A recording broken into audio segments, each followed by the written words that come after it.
Schizophrénie et conscience supramentale. Voilà ce dont il va être question dans le cadre de cet enregistrement. Pourquoi parler de ces sujets-là mis ensemble? C'est qu'il y a plusieurs personnes qui vont associer la schizophrénie à la conscience supramentale, dans le sens que beaucoup de personnes dans le domaine scientifique, dans le cadre de la science cartésienne actuelle, qui est en vogue en Occident, parlent du principe que la réalité est physique, qu'il n'existe pas de dimension parallèle à l'être humain, d'autres formes de réalité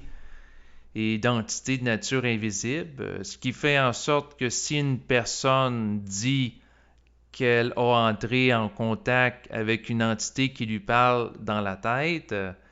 donc quelqu'un qui va vivre dans la conscience supramentale un contact psychique avec, par exemple, son esprit qui lui parle, sa petite voix intérieure, eh bien, la personne qui a un cadre de lecture matérialiste, donc qui part du principe que c'est juste la réalité physique qui existe, va à partir de cette vision-là, déduire que la personne qui dit entendre une voix d'une entité qu'on ne perçoit pas sur le plan physique, qu'elle connaît automatiquement une hallucination.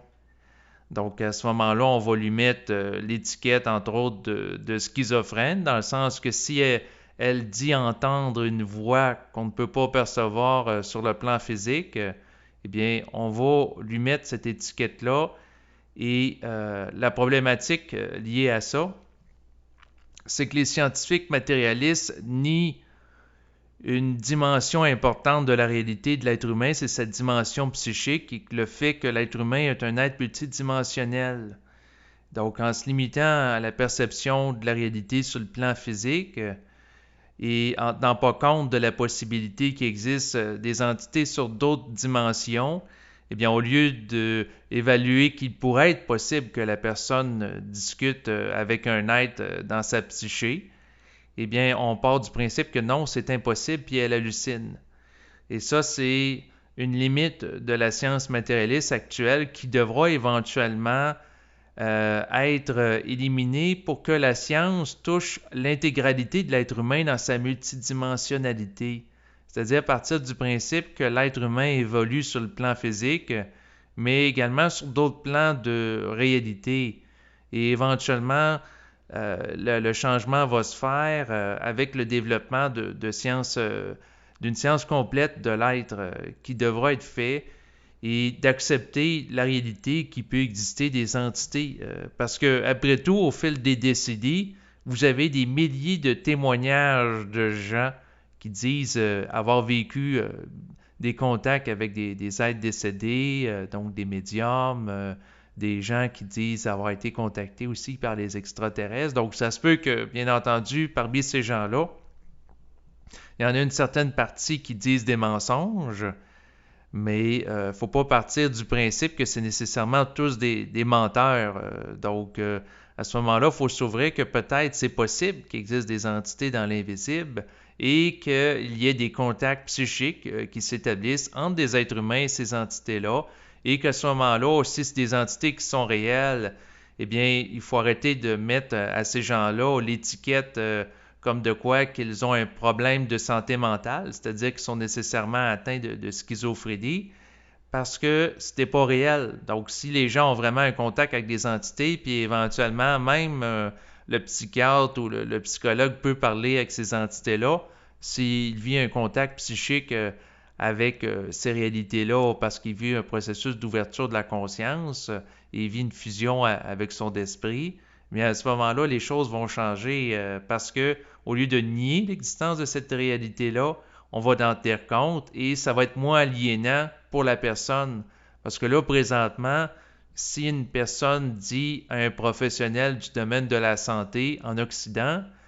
qu'elle entend des voix, elle va être rapidement catégorisée comme étant schizophrène, comme étant quelqu'un qui a un problème de santé mentale, donc quelqu'un de... Et ça peut, ces étiquettes-là, amener la personne à se refermer, à ne pas vouloir nécessairement parler de ses expériences parce qu'elle va se sentir jugée par l'autre personne Et puis, en même temps, elle ne se sentira pas accueillie parce qu'elle va tout le temps sentir que l'autre personne qui l'écoute a toujours le préjugé que ça se peut pas, que ça n'existe pas, des extraterrestres ou des entités, des êtres, c'est-à-dire des êtres décédés qui continuent à vivre dans l'au-delà, ça se peut pas. Donc, toutes ces manifestations-là de paranormal sont le fruit d'hallucinations, ce qui fait qu'il n'y a pas une ouverture réelle de l'autre face à sa vision, à son expérience, donc elle ne peut pas se sentir compris. Et ça, c'est aliénant, ça peut créer de la souffrance chez la personne qui ne se sent pas compris par ses proches ou même par rapport aux professionnels de la santé qu'elle peut consulter. Et c'est pour ça qu'éventuellement, un peu comme ce qui est le phénomène de l'homosexualité, c'est-à-dire que autrefois, les gens qui se disaient homosexuels en Occident, eh bien, se faisaient juger sévèrement par les autorités, par le clergé, par également les gens qui travaillent dans le domaine de la santé mentale, donc les intervenants, les psychologues, les psychiatres, et on essayait de les changer. D'ailleurs, il y avait des gens qui pratiquaient la psychanalyse qui, au lieu de les aider à intégrer leur expérience, puis dire l'homosexualité, c'est une orientation sexuelle parmi tant d'autres, on essayait plutôt d'échanger, puis de leur dire qu'ils ne sont pas corrects. Et c'est un petit peu le même phénomène aujourd'hui avec les gens qui entendent des voix. Donc, autrement dit, on essaie aujourd'hui, à partir du principe que ça n'existe pas parce qu'on a une vision matérialiste mur à mur, on essaie de changer ces gens-là, soit à travers la médication ou soit à travers certaines approches pour plus qu'ils entendent des voix. Donc, on part du principe que c'est nécessairement mauvais alors que un peu comme pour l'homosexualité, il pourrait être peut-être plus approprié de les aider à composer avec leur situation au lieu de partir du principe que leur situation est nécessairement négative. Donc autrefois, si un jeune homme ou une jeune fille disait qu'elle était homosexuelle, c'était vu d'une manière péjorative. Donc ça allait à l'encontre de la valeur de la famille. Donc il y avait des préjugés contre ça. Un peu comme quelqu'un qui va dire publiquement qu'il entend des voix, ben c'est vu d'une manière péjorative. Donc,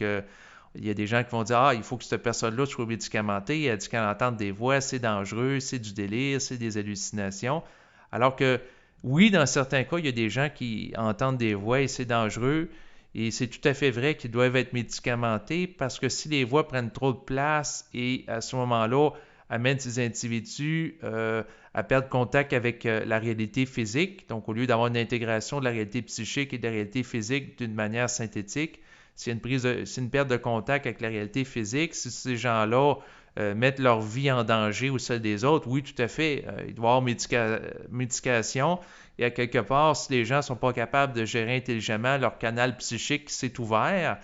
avec une réalité dans laquelle résident des entités, oui, à quelque part, ça doit être fermé ou atténué, surtout si les gens ont peu d'introspection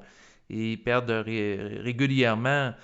contact avec la réalité. Oui, en effet, ça doit être encadré et ces gens-là doivent être accompagnés d'une manière encadrante par des intervenants. C'est tout à fait vrai. Par contre, l'idée, c'est que si la personne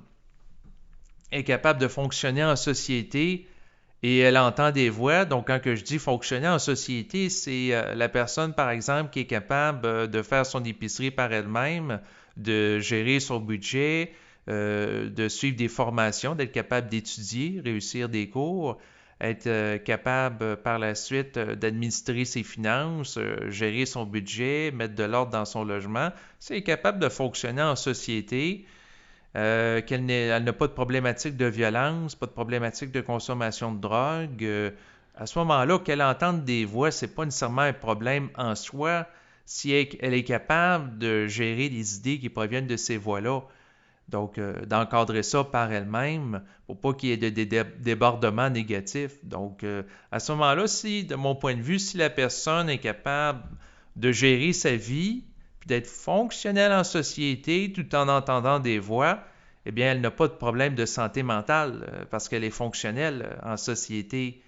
Alors que si elle entend des voix et elle commet des actions qui sont violentes,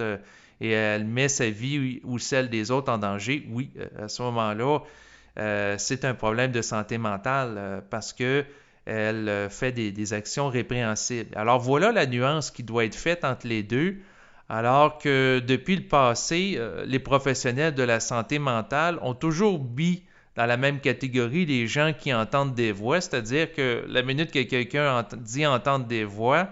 elle a été mise dans la catégorie des gens qui présentent un problème de santé mentale, automatiquement, sans évaluer la pertinence des propos qui sont dits par les voix, leur impact, parce que dans certains cas, quelqu'un qui entend des voix, ça le stimule pour la création artistique, la réalisation de peintures, l'écriture de romans. Donc, quelqu'un qui fait de l'écriture de romans inspirés par des voix qu'il entend dans sa tête, eh bien, ça peut l'amener à avoir des œuvres qui sont totalement géniales. Donc, il y a une façon d'utiliser positivement ce contact avec les entités, notamment à travers l'expression créative, pour avoir une vie qui est agréable. Bien entendu, s'il y a des débordements, bien c'est là que ça vaut la peine d'encadrer ces gens-là, puis qu'il y ait de la médication, bien entendu. Mais il doit y avoir une part des choses qui est faite, donc une nuance entre l'individu qui entend des voix qui est sain versus celui qui en entend et qui présente un problème de santé mentale. Et ça devra être fait éventuellement. Et c'est pour ça que les scientifiques devront réaliser un jour qu'il existe des entités dans l'invisible qui acheminent ces voies-là. Et ça va venir avec le temps. En lien avec la schizophrénie et la conscience supramentale, j'ai produit un texte que je vais vous lire. Depuis plusieurs décennies, la psychiatrie en Occident associe le fait d'entendre des voix systématiquement à un symptôme de la schizophrénie, étant un type de problème de santé mentale. Le fait d'entendre des voix n'est pas le résultat d'hallucinations, car il existe des entités extraterrestres, êtres décédés, êtres mentaux, êtres astraux, et certaines personnes ont davantage tendance à les entendre. D'où la raison qui fait que la question de l'existence des entités ne fait pas consensus parce que c'est pas tout le monde qui vive cela.